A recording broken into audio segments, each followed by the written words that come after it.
ഈശോമിശിഹായ്ക്കും സ്തുതിയായിരിക്കട്ടെ. എല്ലാ കൂട്ടുകാർക്കും ക്രിസ്മസ് ദൂതിലേക്ക് സ്വാഗതം. ഉണ്ണീശോയെ സ്വീകരിക്കുവാനുള്ള കൂട്ടുകാരൊരുക്കങ്ങൾ എവിടെ വരിയായി? ക്രിസ്മസ് എന്ന് കേൾക്കുമ്പോൾ തന്നെ നമ്മുടെ കുടുംബത്തിൽ സന്തോഷവും സമാധാനവും അനുഭവപ്പെടുന്നു. സന്തോഷത്തിന്റെയും സമാധാനത്തിന്റെയും ആഘോഷമാണ് ക്രിസ്മസ്. അതോടൊപ്പം കുട്ടികളായ നമുക്ക് എല്ലാവർക്കും ഏറ്റവും കൂടുതൽ ഓർമ്മ വരുന്നത് സാന്താക്ലോസിനെ കുറിച്ചാണ്. യഥാർത്ഥത്തിൽ ഈ സാന്താക്ലോസ് ആരാണെന്ന് നമ്മിൽ പലർക്കും അറിയില്ല. കുട്ടികൾക്കും പാവപ്പെട്ടവർക്കും വേണ്ടി തന്റെ ജീവിതം മാറ്റിവെച്ച സെന്റ് നിക്കോളാസ് ആണ് കൈ നിറയെ സമ്മാനവുമായി വരുന്ന സാന്താക്ലോസ് അപ്പൂപ്പൻ. 2-ാം നൂറ്റാണ്ടിൽ തുർക്കിയിലെ ഒരു പട്ടണത്തിലാണ് സെന്റ് നിക്കോളാസിന്റെ ജനനം. 19-ാം വയസ്സിൽ അദ്ദേഹം ഒരു വൈദികനായി.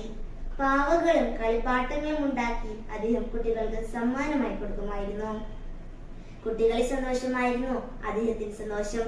ചുവന്ന ഉടുപ്പും വെള്ളത്താടിയും വെച്ച് കൈനിറയെ സമ്മാനവുമായി വരുന്ന സാന്താക്ലോസിനെ എല്ലാവരും കാത്തിരിക്കാൻ തുടങ്ങി.